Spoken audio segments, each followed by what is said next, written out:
Good evening, I'm Pauline Verzosa. I'm Ed Lingao. Tonight on The Big Story, Vice President Sara Duterte says what she feels about President Bongbong Marcos does not change with the season, and so she is not wishing him a Merry Christmas.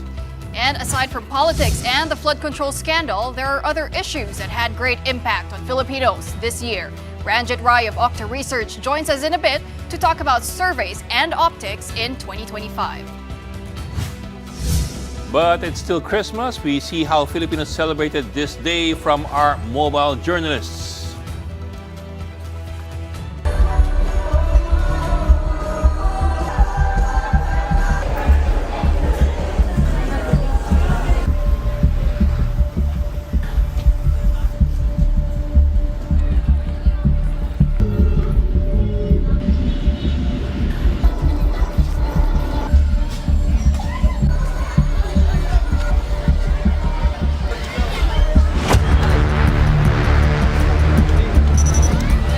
Begin with the obvious, the Christmas Day celebrations. For most Filipinos, this day is all about family. And tonight, families are spending the holiday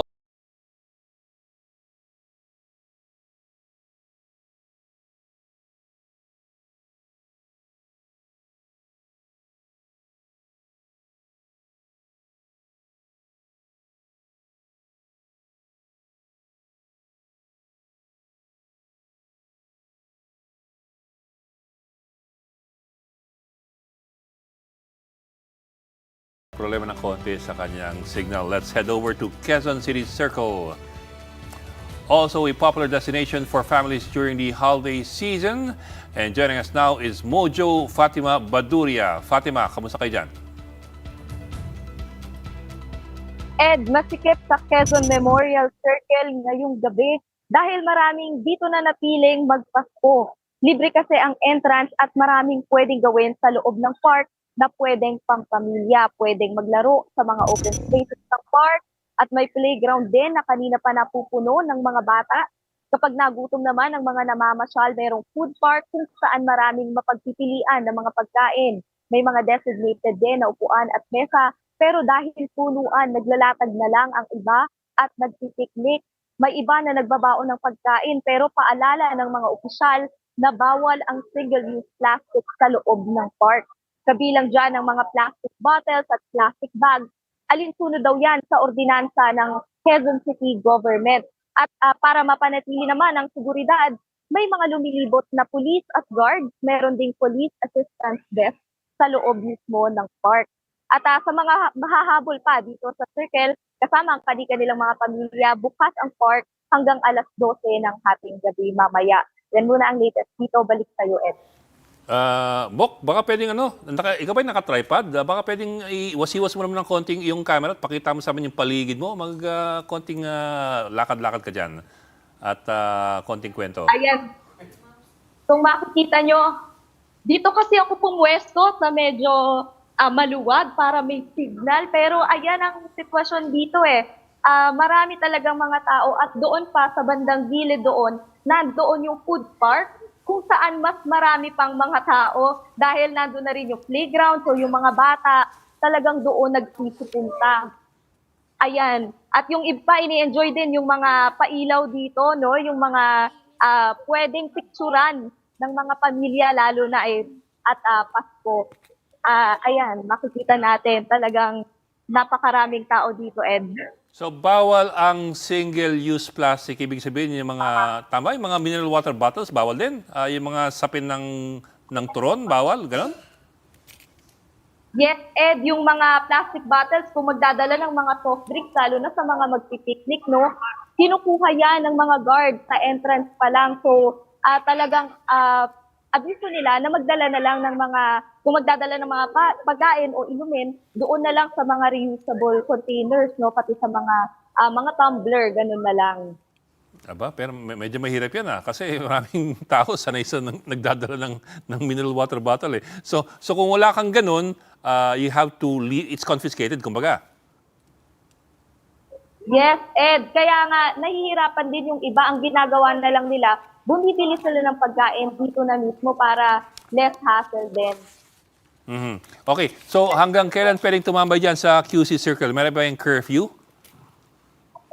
Ed, hanggang alas 12 ng hating gabi, pwedeng tumambay dito. So yung mga hahabol pa, marami pang oras, Ed.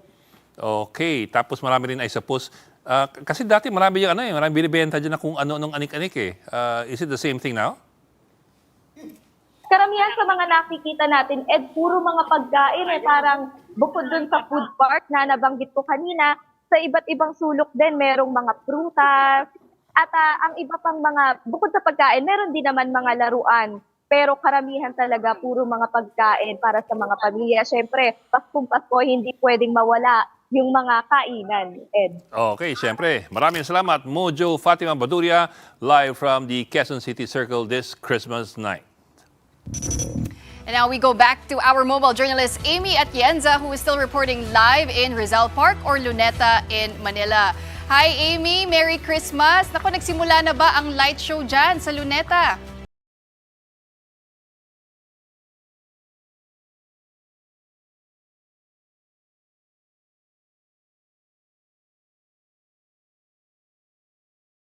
Nako, mukhang mahina Okay, ang so signal. yes, it looks like the signal is still bad in Luneta. But earlier, no, I saw Amy reporting live from there. And maraming mga pamilya, Bok, na nagse-celebrate talaga lagi ng Christmas, di ba? Actually, puntahan talaga yung Luneta. Oo. Pasko tsaka Bagong Taon. Ayun. Tapos marami na nagbebenta dyan yung mga yung mga ilalatag mo dun sa lupa para hindi maanduman yung puwet mo pag umupo ka. Oo. People just usually just lay their stuff on the ground and sit down and It's a and eat simple their, celebration eat with their your music. family, diba? With your loved ones. You can have a picnic.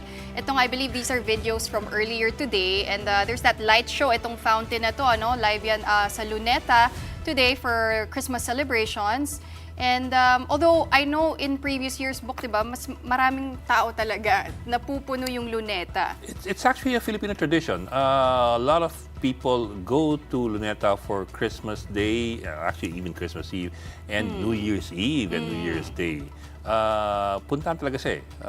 Kaya nga, it's a big business there, yung stuff like food, stuff like yung mga pailaw, and and pati yung panlatag yung mga foil na panlatag eh. Binibenta din yun, Oo, Bok. binibenta Oo. yun.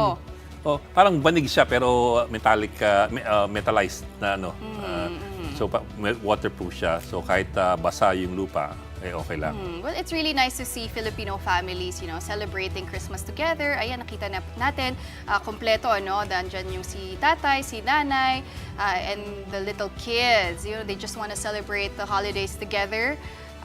Complete, kahit hindi masyadong in grande yung selebrasyon. Ang importante, magkakasama sila. And we're seeing that here in some of the footage of Amy Atienza from Luneta Park. Ayan, so Sabi mo some minsan kids are sabi mo minsan kay Andre, dalhin ka dyan sa Luneta. Oo nga eh. Mamasyal Dapat, kayo dyan na whole. Sa New Year. Tatry kaya namin yan. Oo. That would be interesting, di ba? Kayo ba, Bok, nakapag-celebrate na kayo sa Luneta? Hindi si Commander. Pero dati kasi, nagko-cover ako dyan sa Maynila. Dalas ako dyan eh. Oo. Ayan, so you can rent a bike din, I suppose? Or kanya-kanyang dalabayan ng mga bisikleta? Well, hindi ko inabutan yung panahon na makakapag-arekla ng kabayo. Oh. Hindi ba, Bok? Hindi ko inabot yun. Oo, ayan. So I'm sure there are so many activities there. Unfortunately, we lost our signal with Amy Atienza, but we will still try to get back to Amy. But for now, okay. Okay, sige. Let's move on. At least for the meantime, President Marcos urges Filipinos to remember those who are in most need, calamity-stricken, and marginalized in the celebration of the holidays.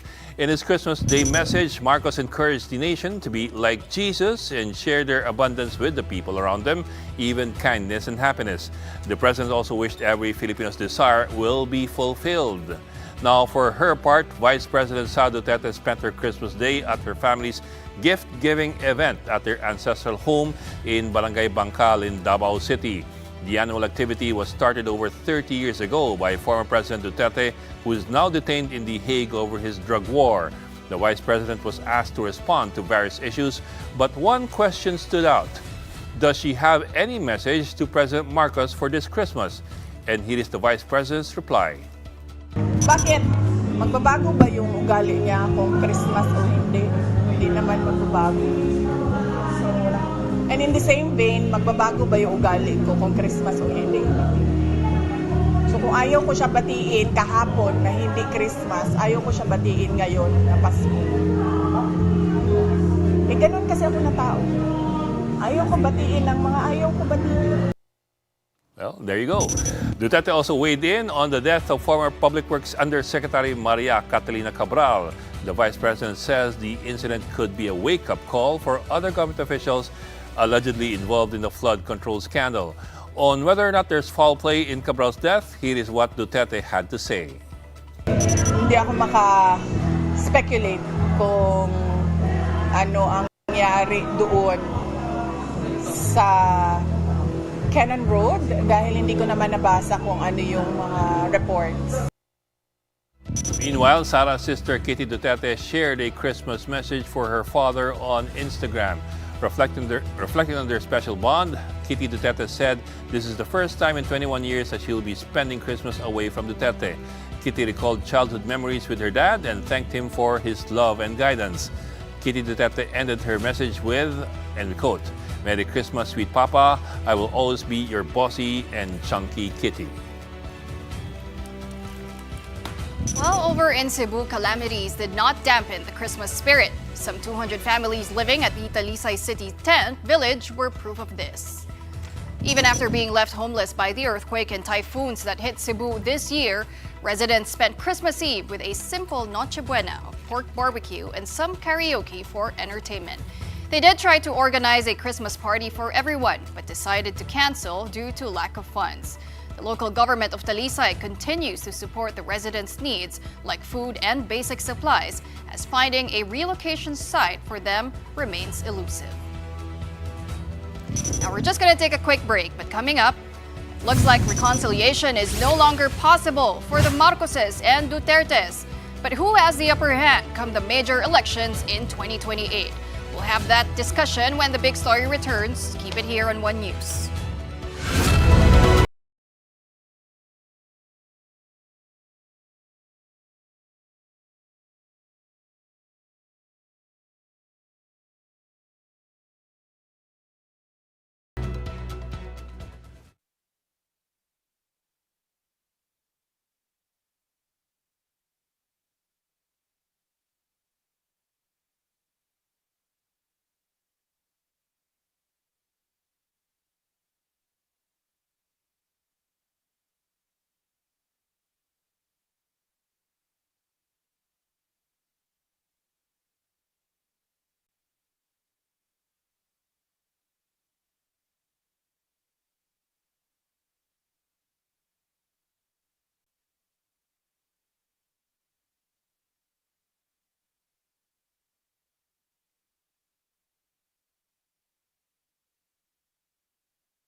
everyone. This is Cheska Calao, anchor of Play-by-Play on One News. And I just want to wish everyone peace in their hearts, overflowing love, and good health in the coming year.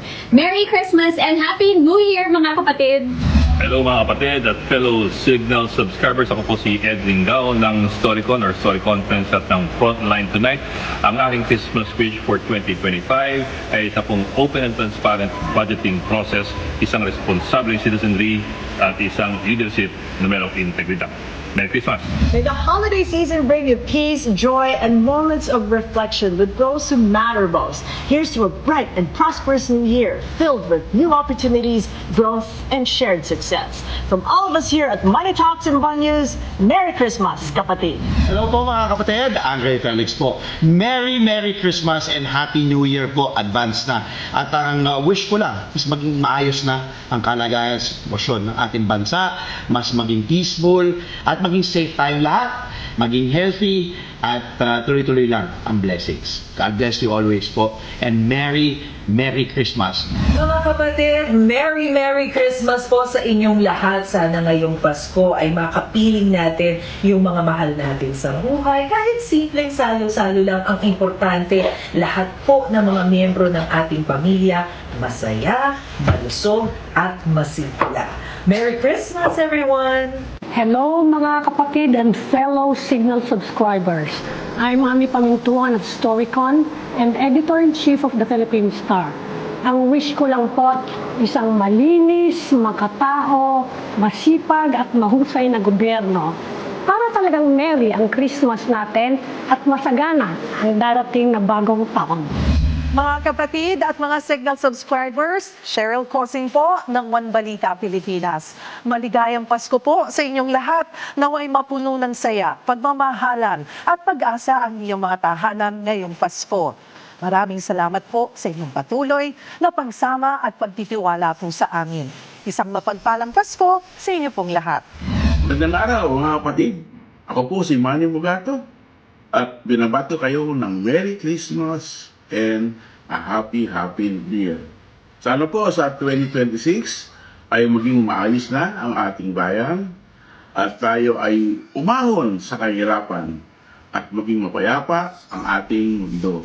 Kaya Merry Christmas po at Happy New Year sa inyong lahat.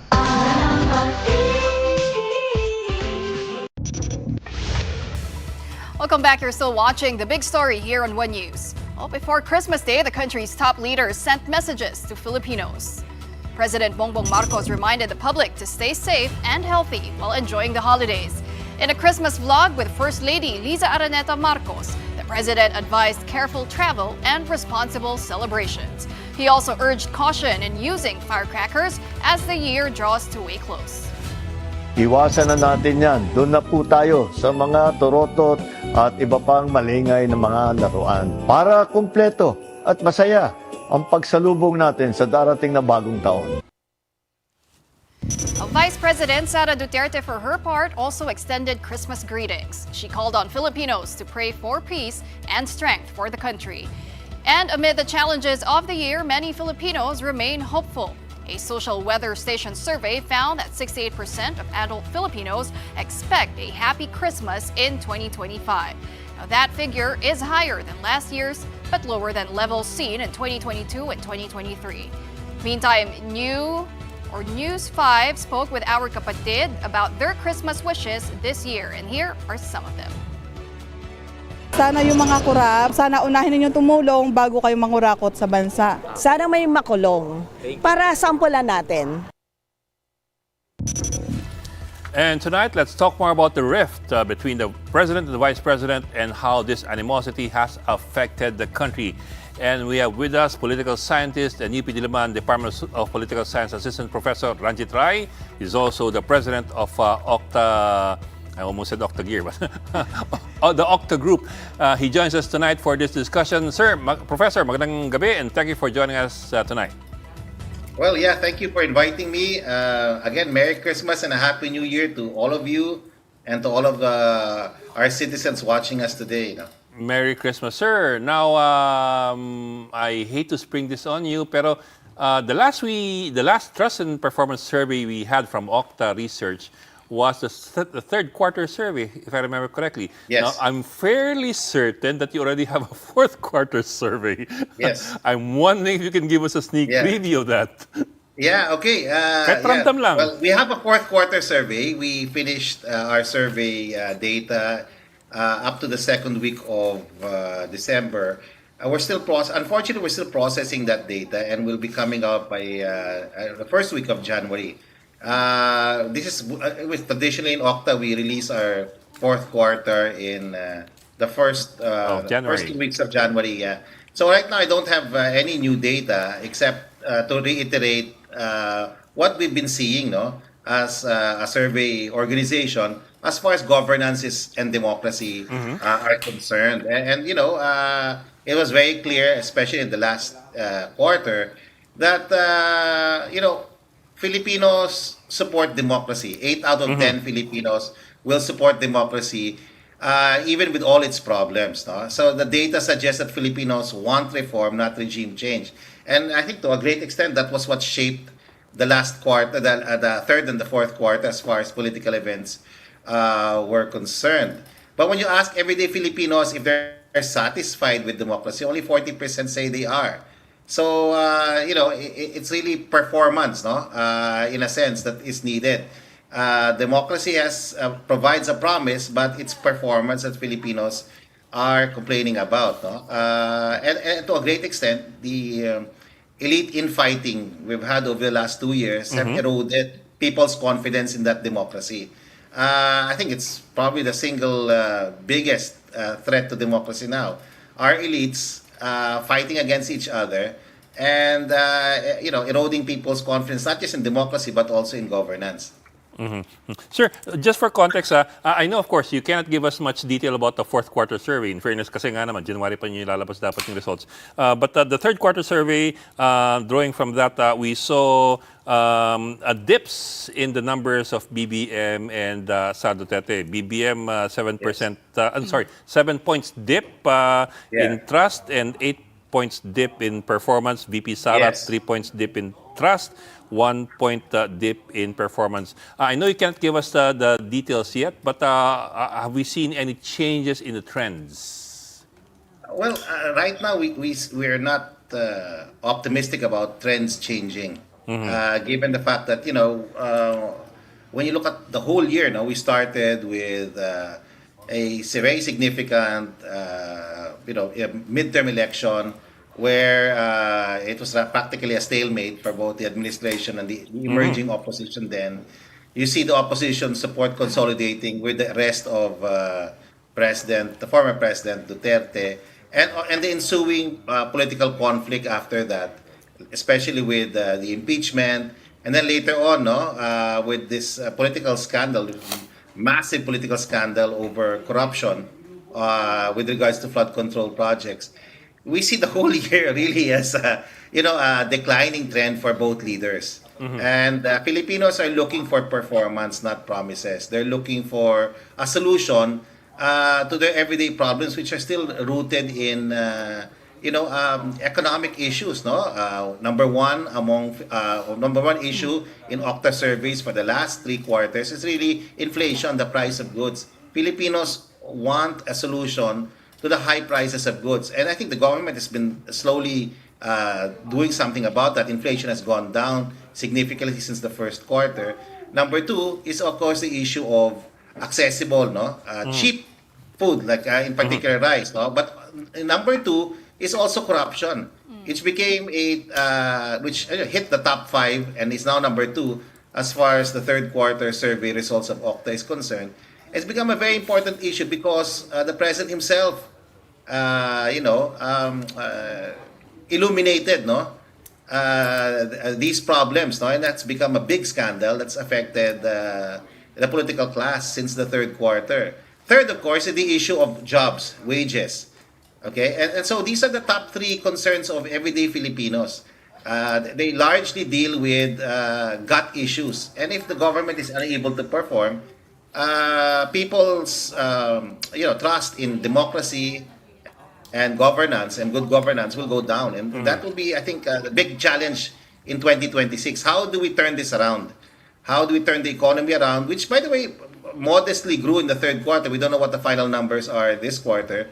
And how will good governance, reforms in institutions, especially in places like DPWH, will improve the performance of government in general? But Professor, I'm curious, between corruption, gut issues, and inflation, which one do you think is weighing more heavily on public opinion? I think right now, it used to be primarily gut issues, but since the third quarter, corruption has crashed in the top five, and it's now currently at number two, no, top concern of everyday Filipinos dealing with corruption, and corruption is, we looked at the issue, and in the third quarter, it was very clear Filipinos are very angry about it. No, we looked at how people felt. More than 60% were angry, and around 30% were anxious and fearful about what was happening. Okay, number two, and this is very important, Filipinos are not just angry, they want certain outcomes to be realized. Number one, people have to go to jail. People have to be held accountable. Number two, the accountability has to be established. Number two, people have to go to jail. Number three, people have to return the money. And of course, institutions have to be reformed. So very clear, as far as our surveys are concerned, these are the top four concerns of four expectations of Filipinos as far as dealing with this corruption scandal is concerned. They want people to go to jail. They want the money returned, so that's restitution. And third, they want institutional reform. But Professor, since your last survey, your third quarter survey, there have been many developments already surrounding the flood control probe. Arrest warrants have been issued. The ICI has also wrapped up its investigations for the year at least. Do you think that has changed in any way the sentiments of the public? I think so, because certain things have happened. For one, we have a very activist ombudsman now. It's always on TV talking about what's happening. We have the ICI now that's, to some extent transparent, and its discussions are open. And of course, there's lots of institutional reforms that are happening. People are talking too much about the budget. I mean, it's not a perfect budget. No budget is perfect. But this current budget is a product of the reform, no? And the protests that have ensued because of the corruption scandal. So a lot of transparency was put into the process of making the budget. And in the budget itself, we're reallocating so much resources for human development. So a lot of things have happened. A lot of things still need to happen for certain reforms to take place. I don't know, to answer finally the question of your questions, I don't know if the president's numbers are going to improve or the vice president's numbers are going to improve. What Filipinos are looking for is good governance now. What Filipinos are looking for is for them to continue to have faith in democracy. And this is why all this infighting politically, all this noise, is really damaging to both democracy and development. That's why in the next year, the focus has to be on institutional reform. And I think that's what, government and certain sectors are trying to do. But these dip in the numbers of both the president and the vice president, and we're going to need you to wear the hat of a political analyst for this one, Professor. What do they mean in terms of the political capital of both President Marcos and Vice President Sara Duterte? Because some critics say that the last 2 years of President Marcos will be all about political survival. Do you agree? To some extent, but the president's not running anymore. The framing that it's an existential threat is one way to look at it, but another way to look at it is elite political conflict has truly damaged, our people's perceptions about democracy and governance. No, the data of Octa from the second to the third quarter of this year indicate that elite political infighting has eroded public confidence in democracy, and more than any single policy failure. Guys is saying more than any single policy failure of the government, it's the fighting that our elites have been doing and shown in social media and in news, reported every day. That's really, how should I say this, making our people more and more pessimistic about governance, the prospects for good governance and democracy. So yun yung low institutional trust. or lowering of institutional trust is largely a product of that infighting. Now, we're used to this kind of infighting in the past, but this right now, it's in the words of some analysts, so severe, and at the point that some people are saying it's now an existential fight. This while elites fought each other, what the surveys, at least Okta surveys, are showing is that citizens were more worried about corruption, prices, and service delivery. They were focusing on that, not the political drama. So the next year should be, there has to be a way to, prevent further damage to the institutional credibility of the state, di ba? And we're seeing that in the data also. Okta's data is showing that a widening gap between the belief in democracy and trust in democratic institutions. So I think the focus next year, this year, and for the coming years is really institutional reform. And that will require our elites to pause for a moment, to forget their partisan personal interests and look at the country as a whole, because this is not about the Marcoses and Dutertes anymore. It's about all of us.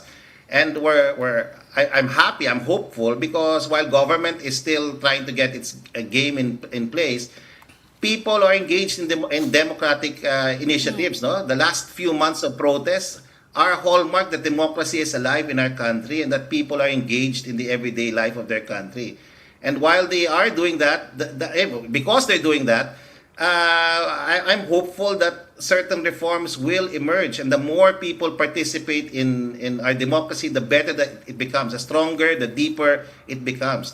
So the more people participate, whether it's in protests or in the everyday lives of their communities, democracy is deepened and broadened. And that's my hope. That's what makes me hopeful for 2026. Because the more people are engaged, the better governance and democracy becomes for our country. Pero sir, conversely, the massive protests, of course, they are an expression of democracy, but they're also overshadowed in many ways by all these reports and rumors of some people instigating, at least on the side of the military, the creation of a transition council, a civil-military junta, withdrawal of support, and so on down the line. In other words, extra constitutional solutions to our worsening problem. Now, I bring that up because, as you said nga kanina, it appears that our biggest threat to democracy at this point is the political infighting among the elites.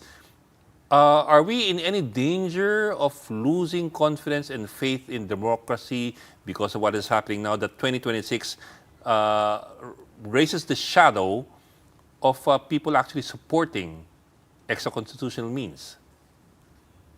So far, our data, Ed, is not showing any strong support for extra-constitutional means for changing governance. There's no data in Okta then and now to show any strong support for that.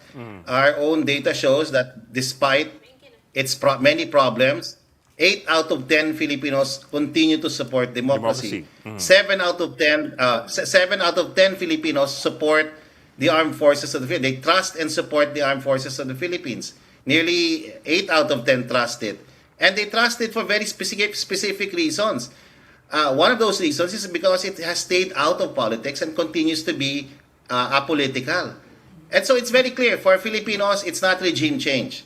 It's improving the performance of our democracy. It's making democracy impact on their everyday life. And that will require good governance. But good governance requires, statesmen and, of course, strong institutions. And the expose of the president, which has cost him politically and tasted some, what I believe is short-term instability, both in the economy and in politics, might be the way forward because it has galvanized a new coalition of support for him. He's lost his coalition basically in the House and in the Senate. He's trying to win that.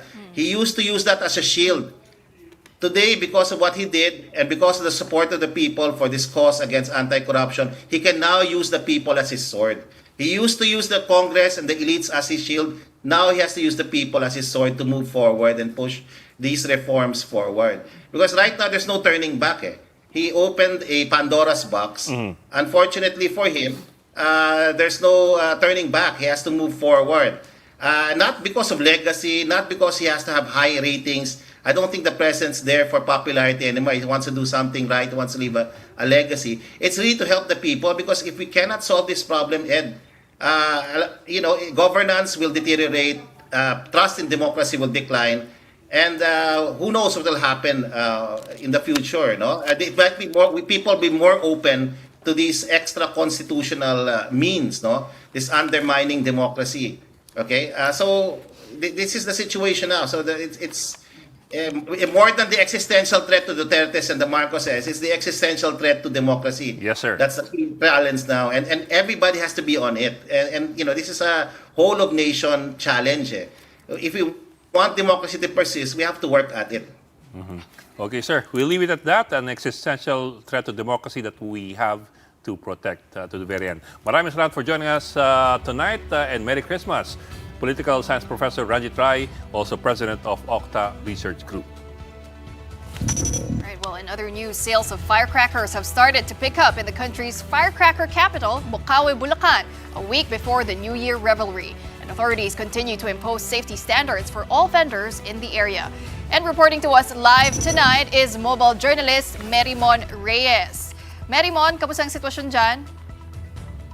Good evening and Merry Christmas. So far, nanggaling kasi tayo ng Bukawi, Bulacan. And then nandito tayo sa isa pang part pa rin ng Bulacan kung saan hile-hilera pa rin yung mga nagtitinda, yung mga stall ng paputok. And so far, regular pa yung pricing nila. Pero ang nasabi rin kasi sa atin, yung price range na meron sila ngayon, pwede agad tumaas anytime around 10, 20 pesos or 50 pesos. Pero for example, itong mga nasa likuran ko, meron dyan yung mga sawa, tsaka yung mga sinturon ni Judas. And sila kasi, for example, 500 yards, may ilang mga tindahan pa na 1:1 pa ang presyo. So 500 yards, 500 pesos. 1,000 yards, 1,000 pesos. Pero yung ibang mga stall, meron ng nararamdaman na pagpatong na doon. So pwede na mangyari 500 yards, around 1,200 pesos.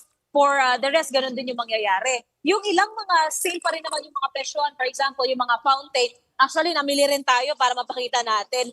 Etong mga fountain, ito yung maliit, ito yung mga malalaki. Yung mga maliliit, ang price range siya around 25, may 35, may 40, may 50 pesos. Yung mga malalaki naman, 100 to 150 pesos yung mga tricolor. Meron din yung mga giant na mga fountain, mga around 3 minutes siya, mas matatagal na to, 750 to 800 pesos. Pagdating naman doon sa higad, ito bumili tayo ng higad eh. Ito yung parang maikli na sinturon. So ito parang around less than or 100 rounds lang ito. So 100, may 120, may 150 pesos. Ang nasabi rin sa atin na so far, yung pagtaas ng presyo kasi nila, lalong-lalo na pagpapalapit na ang disperas ng bagong taon, isang factor dyan is yung demand at saka yung supply nila. So kung itong likuran natin, 24 hours na kasi silang mga nagtitinde. Kung yan nakikita pa natin puno pang sa ngayon, pagka lumalapit na raw before the New Year, mauubos na yan. So pwedeng tumaas na yung presyo.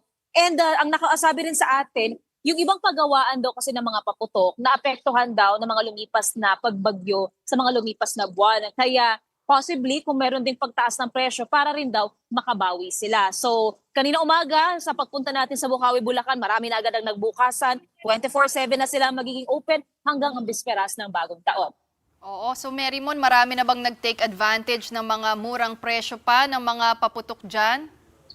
Pauline, may nakausap tayo nang galing pa ng Quezon. Bumiyahe lang sila papunta dito, 6 hours, meron pa nang galing ng Bataan, bumiyahe lang din sila papuntang Bulacan para lang daw makapamili ng kanilang paputok. Yung nanggaling ng Quezon, alam daw nilang mura talaga kasi sa Bukawi compared sa kung bibili sila doon sa Quezon. So yung imbes na yung extra budget daw nila mapupunta lang daw sa mataas na presyo ng paputok, lalagay daw nila sa gas, tapos the rest daw ng budget nila sa mga paputok nila bibilhin. Pero same din naman, for example, dito sa isang side naman ng Bulacan, dito along San Miguel kasi ito ganyan karami yung mga paputok. And yung pagpatong naman nila ng presyo, since humahango rin sila, kumukuha rin sila ng supply, hindi pa naman ganun ka sobrang taas ng patong nila. Pero yun nga, still, possibly sa mga susunod na araw, pwedeng magpatak na talaga sila ng pagtaas ng presyo. And ang isa sa pinaka-protocol na mahigpit na binabantayan ng pulisya, bukod sa mga ipinagbabawal na paputok, ang dami niyan. Usually yung Goodbye Philippines, yung Plapla, ang Boga, bawal pa rin yun. Meron na rin mga bagong pangalan ng mga paputok na illegal at delikado raw ito. Kasama na dyan yung Curly and Sara Diskaya, Senator Amy, Tino, Juan. So yan yung ilan sa mga binabantayan nila na dapat hindi raw maibenta dahil una, delikado plus illegal daw ang mga ito. And ang isa rin na nakita natin, for example, dito rin, meron silang mga balde ng tubig para in case lang na magkaroon ng aberya, meron silang pang-responde. Pero still, ang protocol sa mga tindahan ng paputok, bawal ang paninigarilyo within the area, bawal din ang testing ng mga firecracker. Ako, marami na palang pangalan na bago, mga bawal na paputok, no? But for now, maraming salamat para sa report na yan at Merry Christmas sa'yo. Mobile journalist Mary Mon Reyes reporting to us live from Bulacan. And we're pausing for another breather, but after that, voters are already complaining and it's only day 2 of the EDSA rehabilitation project. That and more stories are still ahead. Keep it here in One News.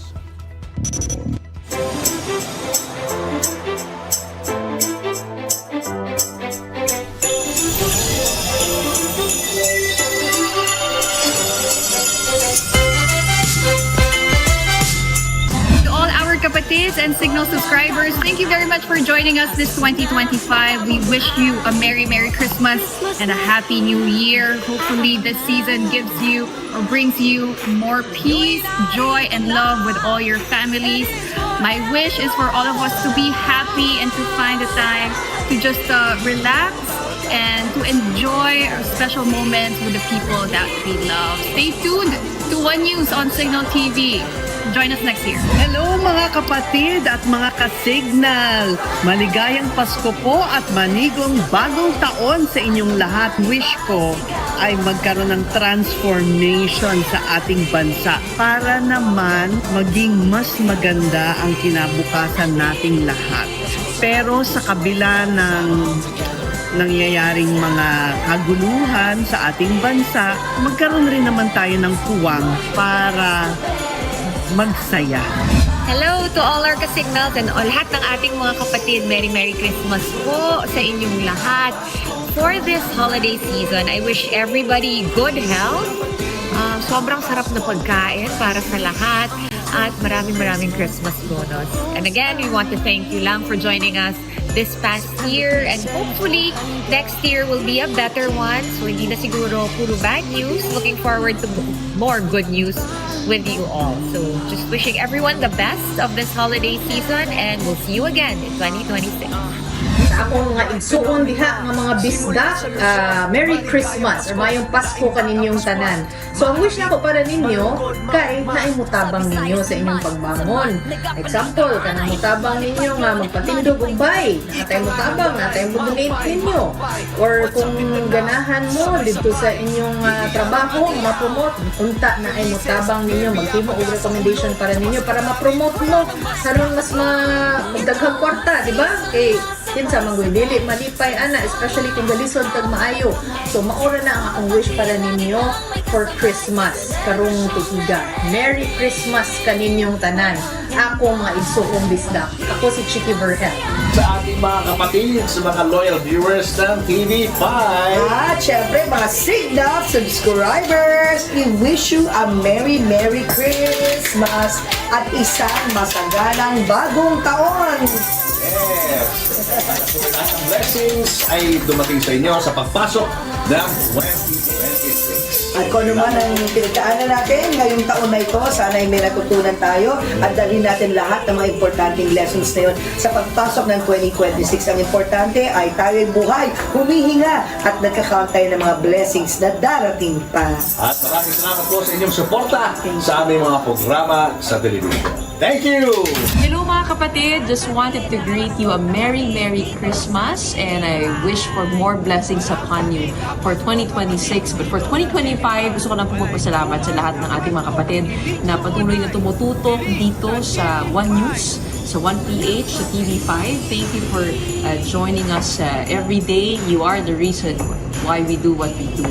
So, sana patuloy po tayo maghawak kamay para sa 2026. Patuloy tayong lumaban para sa katotohanan at patuloy tayong lumaban para sa ikakaganda ng ating bansa para yung Noche Buena natin hihigit na ng 500. Merry Christmas! Hi, this is Angela Labanzad Castro. And Miss Angela Castro III. Wishing you everyone A Merry Christmas. prosperous New Year. Yes, oo. Oo, syempre ang aming kahilingan is of course good health for everyone, more time with family, better days ahead. And for our country, we pray that those who are corrupt will finally be held accountable so that we could move forward with fairness and honesty. Amen. Hello po mga kapatid, Denise Tan from Afternoon Delight. I just want to wish you a Merry Christmas and a Happy New Year. I hope you get to spend your precious time with your family, your friends, your loved ones, and I really do hope that you get all that your heart desires. Maraming salamat po sa inyong suporta. Mga kapatid at sa mga Signal subscribers natin, yes, Merry Christmas mula sa The Men's Room with John Winston. Happy holidays! Merry Christmas mga kapatid at sana po maging masagana ang Pasko ninyong lahat. Ako po si Draper.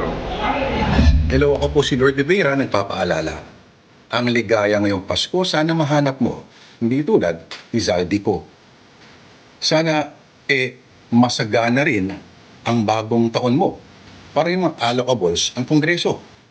Sana, ang puso mo ay punong-puno, nag-umakaw sa saya. Parang finger heart ni Ate Sara, Diskaya. Kung ang Pasko raw ay panahon ng kapayapaan, laging tandaan, walang kapayapaan kung wala rin katarungan. Yung pinakamagandang regalo natin sa sarili natin ngayong Kapaskuhan is the gift of memory. Huwag kalimutan yung mga nangako na bago raw magpasko, may mapupunta sa kulungan. Ang tanong, anong petsa na ngayon, Manong? Ewan, basta Merry Christmas na lang po sa atin lahat at unity pa rin kahit ayaw nila. Walang pag-ibig ang saya.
The big story is back with day 2 of the EDSA rehabilitation, and already some motorist patience is wearing thin over congestion brought about by the lane closures. Workers began concrete reblocking on 2 innermost northbound and southbound lanes from Ross Boulevard to Taft Avenue and from Guadalupe to Orense in Makati City. There's some buildup in the northbound lane approaching Pasay Rotonda this morning due to traffic lights, causing some drivers to get irritated. Napaka-traffic. Dapat di tinatapat sa season tong ganito eh. Kailan dapat pa Dapat yung mga Sunday ng gabi ganon, hindi ganitong oras. Napaka-traffic eh. Sobrang traffic po, parang wrong timing. Panahon na magbungkal, ito pang season na holiday. Ang tao na mamasyal, gagawa talaga ng dahilan. Yung traffic lang. Grabe traffic! Dapat ipatigil na to muna ng engineer. Lagpas na bagong taon. Grabe traffic! Mahal naming presidente, ipatigil mo na to. Grabe traffic! Lugi kami sa hanap buhay namin. This is only phase 1 of the shortened EDSA rehab, which will be carried out round the clock until January 5, taking advantage of the holiday season. After January 5, roadworks will take place lane by lane from 10 p.m. to 4 a.m. The DPWH released its schedule of repair works along EDSA from December 28 to January 5. Authorities will close the southbound lane from EDSA corner Taft Avenue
ng mga pasahero ngayon dito sa PITX. At kanina habang inikot natin ito dun sa mga gate ng mga terminal dito, kapansin-pansin ang haba ng pila ng mga biyahe pa southbound gaya na lang napapuntang Cavite, Batangas, Laguna, lalo-lalo na yung mga biyahe papuntang Tagaytay. Kaya nga sa mga nakausap natin, di man sila uuwi sa kanilang probinsya, panandalian muna daw silang nagbabakasyon at i-enjoyin ang long weekend bago nga sumapit ang bagong taon. Yung iba naman, talagang namipili pa ng mga pasahero dito para nga daw sa mga kamag-anak nila napipistrahin sa mga probinsya. At ngayon, medyo humupa na yung daloy ng mga tao, pero nakikita natin sa ating likuran, tuloy-tuloy yung pagpasok. Pero iba to, compared to doon sa nakita natin itong December 23 and 24, lalo na kahapon, hindi ganito marami yung volume. So medyo kumukonti o medyo kakonti yung volume ng tao na naitala ngayong araw. At may mga ilang pasahero na rin na nag-advance booking na. So inaasahan nga nila na bukas dadagsa ang ilang mga pasahero dito sa PITX hanggang December 31 yan. Pawi. Alright, maraming salamat for that update. That was mobile journalist Francis Rivera reporting live from PITX. Merry Christmas sa iyo, Francis.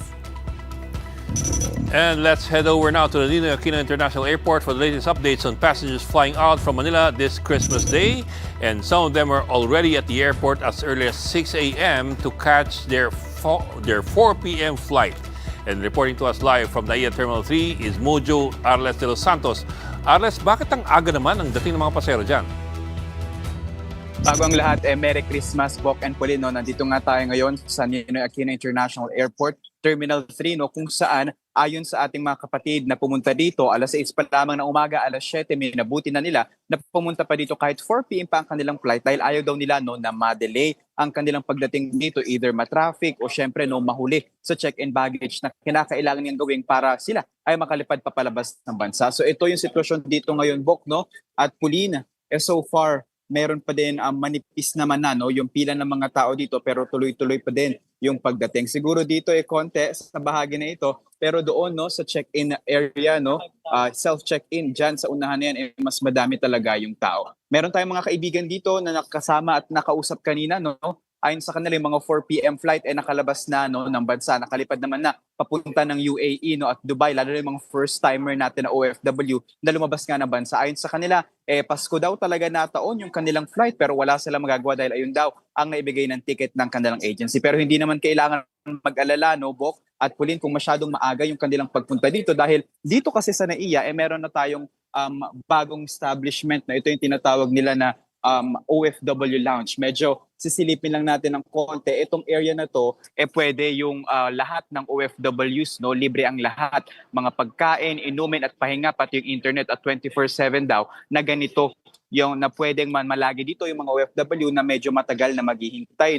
At yun nga, yung para sa mga international terminal fee at travel tax, kailangan bayaran muna nila para makapag-stay sila dito. Pero this December 20 to January 4, inaasahan nga naabot ng 2.5 million na mga pasahero ang dadagsa dito sa NAIA, kung saan nga nasa mahigit 100,000 ang inaasahan na dito sa NAIA Terminal 3 pupunta ang mga yan, 5% yan na mas mataas kumpara nga sa average nila na mga customer o mga pasahero sa ganitong season bawat taon. Bok at Puli. Maraming salamat and Merry Christmas sa mobile journalist Alex de los Santos.